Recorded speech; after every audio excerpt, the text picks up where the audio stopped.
Je voulais raconter cette anecdote que j'ai eue pas plus tard d'il y a 2 jours. Une jeune fille de 15 ans que j'ai vue qui se prostitue. Elle est à 30 € la fellation.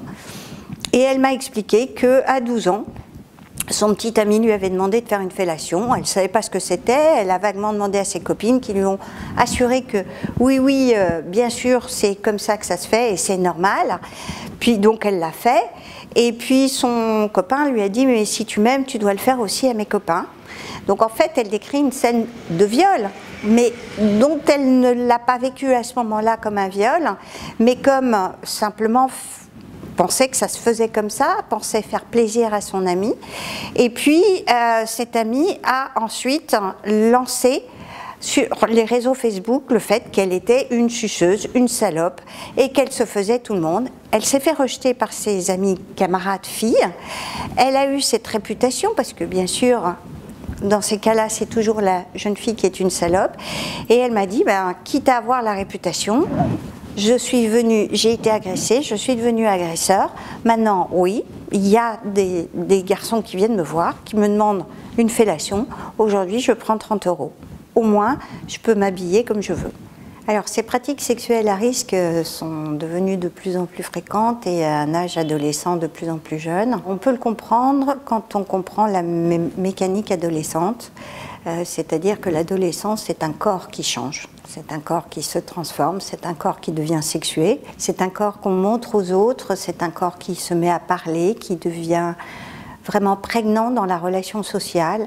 Et de ce fait, les enfants ont une grande ambivalence vis-à-vis de ce corps, à la fois objet qui devient, je deviens un adulte, je deviens un homme, je deviens une femme, et en même temps ça m'inquiète parce qu'il n'est jamais comme je voudrais qu'il soit.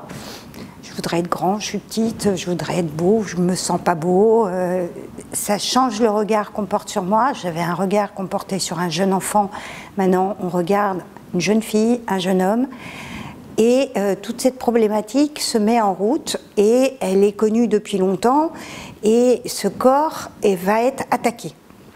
Parce qu'il n'est pas celui qu'on veut. Donc, dans l'attaque, il va y avoir l'initiation aussi, avec la cigarette, l'initiation avec l'alcool, l'initiation avec la drogue, l'initiation aussi avec les troubles alimentaires qu'on peut voir à l'adolescence. Je voudrais un corps différent, donc je vais manger trop, je vais manger pas assez.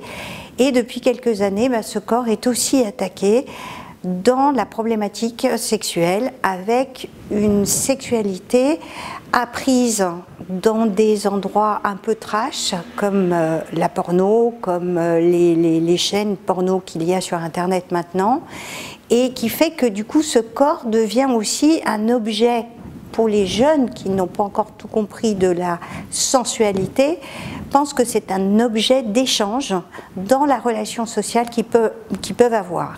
Et ça va être la première fellation, ça va être des premiers rapports extrêmement précoces, trop précoces, qui peuvent amener à un espèce de dégoût de ce corps qui peut du coup devenir agressif, agresseur et prostitué. Il y a quelques années, l'adolescence, c'était des enfants de 15-17 ans. Aujourd'hui, l'adolescence, c'est les 12-15 ans.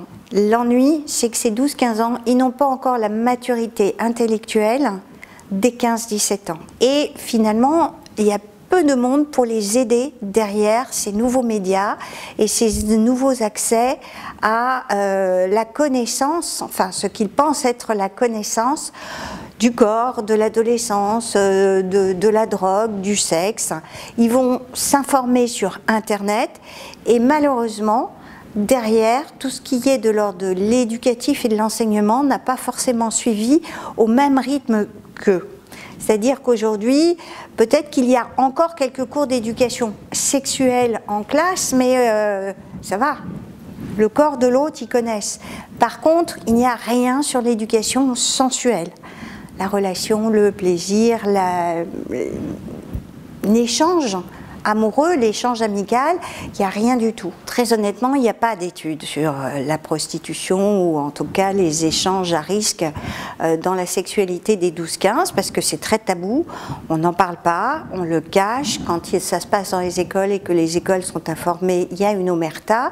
Donc on ne peut absolument pas savoir. Il faut vraiment poser la question aux enfants pour ça. Eux vont parler, mais personne ne leur pose la question, personne n'ose imaginer. Et quand les écoles constatent les choses, ils sont bien embêtés et surtout ils n'en parlent pas. Cette éducation sensuelle, c'est encore très difficile pour les parents d'entendre que, en dehors d'apprendre à comment font les enfants, il faut aussi apprendre qu'est-ce que ça veut dire la relation charnelle à l'autre, qui est au même titre que la relation sociale, justement pour protéger ces petits corps prépubères qui vont être à la merci d'autres personnes qui, elles, vont les utiliser. Et eux qui n'ont pas encore la connaissance, ni l'acceptation, ni l'amour d'eux-mêmes, vont croire que ce sont des rites normaux, vont croire que c'est une sexualité normale, et vont ainsi soit se prostituer de manière active, c'est-à-dire que finalement ils vont monnayer cette manipulation, soit de manière passive, c'est-à-dire que pour être avec les autres, pour être aimé des autres, pour être entouré de mon groupe d'amis ou de mon copain, je vais accepter des choses qui, si j'en avais la connaissance, je ne les aurais pas acceptées. Mais c'est une manière de monnayer sa place dans le groupe. Les jeunes doivent passer d'un stade d'estime de soi à une image de soi agréable pour finir en tant qu'adulte à un amour de soi. Évidemment que lorsque, à un moment donné, un préado est regardé d'une manière agressive, comment peut-il construire une bonne image de soi et un bon amour de soi? Donc les séquelles vont être sur du long terme, en termes d'estime de soi, d'image de soi, de confiance en soi.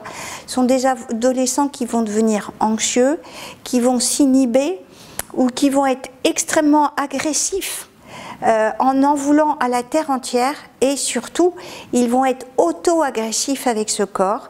Et c'est une véritable porte ouverte à la drogue, aux scarifications, aux troubles alimentaires, tout ce qui peut encore plus détruire ce corps et qui va se pérenniser, j'ai envie de dire, en plus, de la même manière que dans le viol, il y a une omerta, mais là, il y a encore plus une omerta, parce qu'au départ, l'enfant se croit consentant. Et quand il réalise qu'en fait, il a été abusé, il ne peut plus se plaindre. Parce qu'à ce moment-là, on va lui dire « oui, mais tu y as participé ». Donc, il est très culpabilisé, il est très honteux, et vraiment, c'est une vraie destruction de l'amour de soi et de la confiance en soi sur du long terme, qu'il est très difficile de récupérer.